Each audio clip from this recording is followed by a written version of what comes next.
Good morning! Samahan niyo ako sa ganap ko ngayong araw. May lakad ako ngayon kaya ayan, outfit check muna tayo. Ang gagang to, hindi pa nga naalis, pawis na agad. Kasama ko si Yael kaya lang ayaw niyang umabsent kaninang umaga kaya ayan, susunduin ko muna. Patingnan ko siya sa doktor ngayon kasi meron siyang ubo at syempre gastos malala na naman. Sakit sa ulo. Nakasakay naman na kami agad ng jeep, kaya ayan, papunta na kaming bayan.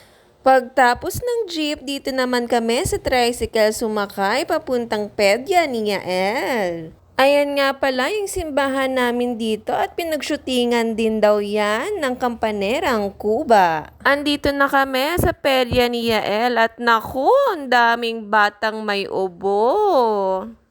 Pinatingnan ko na si Yael kasi yung ubo niya hindi ko nagugustuhan yung tunog. Alam niyo yon, yung parang hihikain na hindi ko malaman.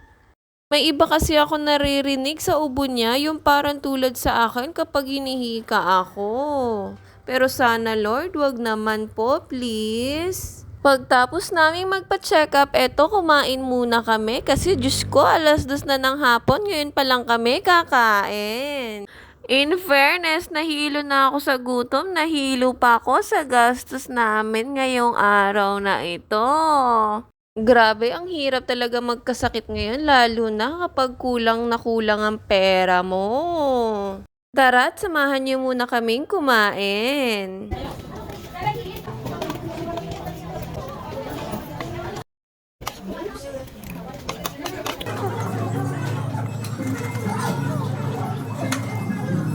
Ang anak mong kahit may ubo pero ice cream is life, o hala, sige, tira. Ba't ayaw mo kuhanin yung bag mo? Maano? Baka sabihin mo, hey, anong ginawa niyo doon sa nagkarlat daw kayo? Tapos sinabi mo, sa nagkarlan daw.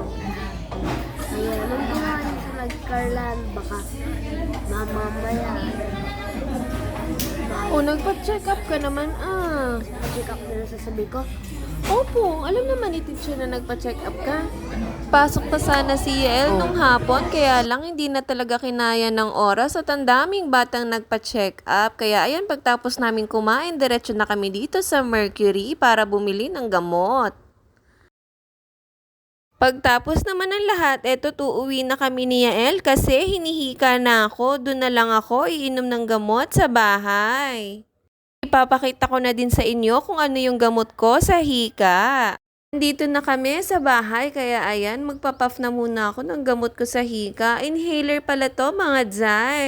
Powder pa lang laman yan at 60 puff siya. Kapag nag-zero na, ibig sabihin wala nang laman.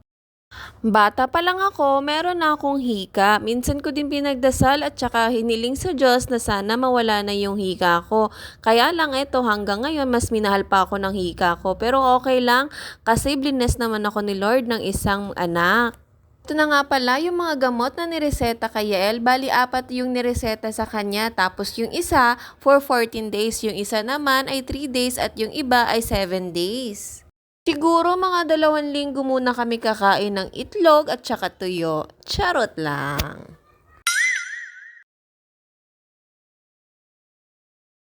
Yung papainumin ko ng gamot, tingnan nyo, relax na relax lang siya, oh. Parang hindi siya napagod, samantalang ako, hingal na yung nanay niya.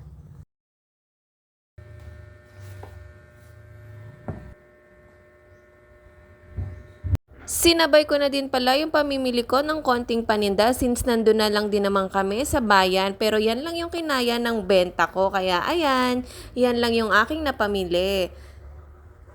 Anyway, bukas naman ulit ha. Salamat sa inyong pagmamahal. Bye!